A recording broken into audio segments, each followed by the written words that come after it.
अंजुमने इस्लाह लिसा हम तलबदी का अरमा है, हम हैं मेहमाने खत्मे रुसूल। वक्त के मुख्तज़यात के पेश नज़र बिला किसी तमहीदो ताख़ीर मैं 7वें मुसाहिम की हैसियत से मोहम्मद अनस दानियाल गयावी मुतअल्लिम अरबी पंजुम को दावत दे रहा हूँ कि मौसूफ तशरीफ़ लाएं और तकरीर पेश करें। मौसूफ की तकरीर का उन्वान है निज़ाम इस्लाम और उसकी जामियत।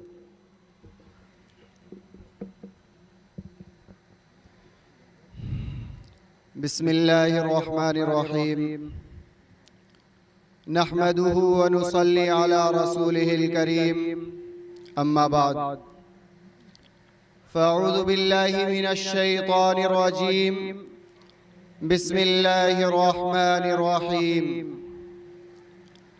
अल-यौमा अकमलतु लकुम दीनकुम व अतममतु अलैकुम निअमती व रज़ीतु लकुमुल इस्लाम दीना।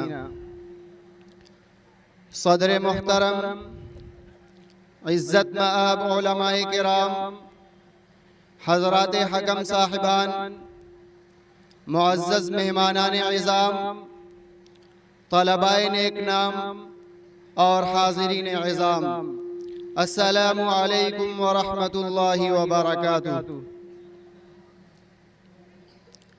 हम फ़र्ज़ंदाने इस्लाम के लिए निज़ाम इस्लाम की जामियत कोई अचंभे की बात नहीं, क्योंकि कुरान मुक़द्दस ने इसके कामिलो मुकम्मल होने का ऐलान कर दिया है और दीन हनीफ की जामियत का एतराफ़ कर लिया है। लेकिन चंद कोर फहमों ने और चंद नाक़िबत अंदेशों ने ये कहना शुरू कर दिया कि तहज़ीब जदीद और असरे हाजिर की नई शाहराह के लिए निज़ाम इस्लाम नाकाफ़ी और नामुकम्मल है। शोर मचाने वालों ने बहुत शोर मचाया, हंगामा करने वालों ने बहुत हंगामा किया, निज़ाम इस्लाम को दागदार करने की बहुत कोशिशें की गई, मगर सूरज की शुआओं से, चांद की किरणों से, पहाड़ों की चट्टानों से और समुंदर की तुग़यानियों से कौन मुकाबला कर सकता है? कौन उसकी आंखों में आंखें डालकर बातें कर सकता है? ताहम मैं ये कहना चाहता हूँ कि आए रहरवान इस्लाम, तारीख की बेजुबान पैकर से पूछो, फ़ज़ाए कदीम के दरीचों से झांक कर देखो और कायनात के जर्रे जर्रे से दरियाफ्त करो कि इस्लाम ने मुआशरती पहलू को कैसा निराला अंदाज अदा किया, तहजीब और तमद्दुन को अदल और मुसावात के पानी से कैसा सैकल किया और इर्तिका की मंजिल तय करने को किस सलीके से संवारा है। तो तारीख यकीनन बेजुबान बेजान है, उसमें बोलने की सलाहियत न सही, लेकिन वो जुबान हाल से ये कहने पर मजबूर होगी कि इस्लाम एक ऐसा कानून है जो फितरत की आवाज है, वक्त की पुकार है, सरिश्ते इंसानी का मतलूब है।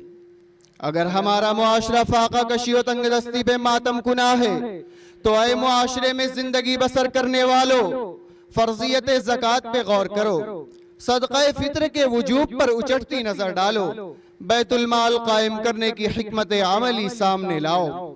अगर हमारा समाज तासुब व फिरका परस्ती के गड्ढे में गोताजन है तो इन्नमल मुमिनून इख्वतुन फास्लिहू बैन अखवैकुम और अल मुस्लिमु मन सलिमल मुस्लिमून मिन लिसानिही व यदिही पे अमल पैरा हो जाओ। अगर आइन के तहफ़्फ़ुज़ में नाकामी का मुंह देखना पड़ रहा है तो खुलफाए राशिदीन की सीरत और अहद रफ्ता के मुसलमानों की हुकूमत से सबक सीखो। अगर चोरी की वारदात की कसरत है तो अस्सारिक़ु वस्सारिक़तु फ़क़्तऊ अयदियहुमा को अपनी फितरत में दाखिल दाखिल कर लो। अगर हमारा मुल्क कत्लो गारत गरी से परेशान है तो वलकुम फिल क़िसास हयात को अपने कवानीन के सरे फहरिस्त में रखो। अगर हमारी औरतें बेहयाई का शिकार हैं तो वह यहफ़ज़्न फ़ुरूजहुन्न वला युब्दीन ज़ीनतहुन्न पे अमल पैरा होने की साई करो। अगर मैदान जंग के नशेब व फराज से हम ना आशना है तो ग़ज़वात इस्लाम की दास्तानें हमारे लिए मौजूद हैं। अगर प्यारो मोहब्बत के सोज़ो गुदास से हम नावाकिफ हैं तो इस्लाम के सबसे बड़े मुहसिन पर उनके सहाबा की वारफ्तगी व जानिसारी का ज़र्री बाब भी है। अगर हमें सियासत की फ़ज़ा में परवाज करना है तो उसी मुहसिन की मुल्की सियासत भी मौजूद है। ऐ हरम के पासबानो और वहदहु ला शरीक के परस्तारो, ये था बेजुबान तारीख का जवाब। ये था लाइफ ऑफ मोहम्मद में डॉक्टर स्प्रिंगर का एतराफ और ये था गैरों का इकरार।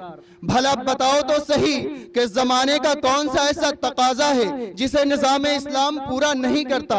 कौन सा ऐसा गोशा है जिसे इस्लाम तिश्ना बलब छोड़ देता है? हाँ हाँ, तुम ये कह सकते हो कि इस्लाम ने ताद्दुद अज़वाज को जायज करके औरतों पर जुल्म और मर्दों के लिए शहवत रानी का सामान फराहम किया है। तो ऐ नफ्सियात पे दरको बसीरत रखने वालों, मैं तुमसे पूछना चाहता हूँ कि मर्द और औरत के अंदर तौलीद और तनासुब क्या है? इन दोनों में तवालुद और तनासुल की सलाहियत कब तक बाकी रहती है? आखिर यही ना कि मर्द कम से कम 100 साल तक कुव्वत तौलीद का हामिल होता है और औरत 50-55 बरस के गुजर जाने के बाद कुव्वत तौलीद से नाकारा हो जाती है।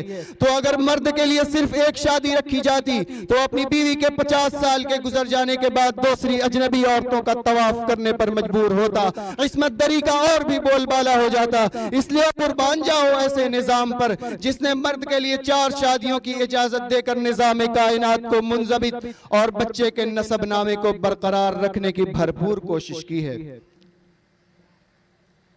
ऐ निजाम इस्लाम की जामियत का इनकार करने वालों, दिल थाम कर बैठो और इश्तिराकियत और सरमायादारी को सामने लाओ, क्योंकि इश्तिराकियत ही वो निज़ाम है जो इक्तिसादी तरक्की के लिए सद्दे बाब बन गया है। यही वो कानून है जिसने मईशत की बुनियाद डाली।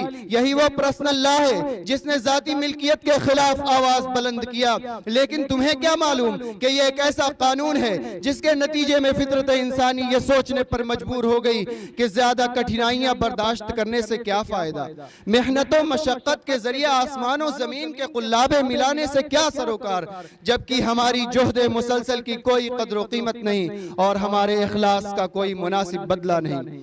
चुनांचे सनात और हिरफत का बाजार हो या ज़राअत और काश्तकारी का मैदान, आलाते जदीदा की इजादात का मसला हो या असबाब तायुश और राहत का सामान, ये तसव्वुर हर एक पे खलल अंदाज हो गया। बिलाखिर माइशत की मंडी में तबाही और बर्बादी की धूल उड़ने लगी और जिनके हाथों इस कानून की इमारत तामीर होनी थी उन्हीं के हाथों मिस्मार होकर रह गई।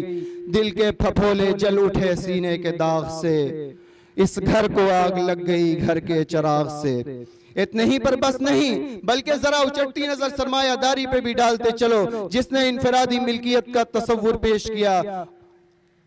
अलगरज इस्लाम ने सरमायादारी छोड़ दी, इश्तराकियत को भी लात मार दी और ऐसे उसूल कायम किए जिस पर हर एक के तकाजे पूरे हो सकते हैं।